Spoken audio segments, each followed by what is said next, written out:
Hello everyone, today we discuss about compound interest short tricks. तमर principal 8000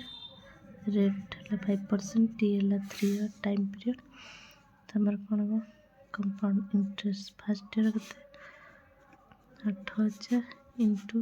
500 जो 400 कौन first year लिख दो first year second year third year तो first year के 400 तो हमारे 8000 कंपाउंड इंटरेस्ट हो 400 फास्ट पुणी 400 के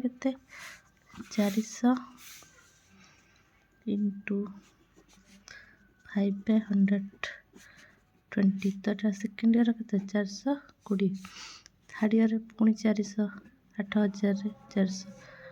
400 के 20 पुणी 400 के 20 पुणी 20 के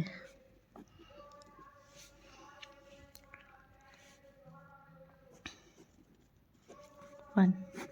तमर के 441 तमर टोटल सी के first year second year plus third year first के 400 सेकेंड 420 440 तो 1 4 2 6 12 टोटल से थैंक यू।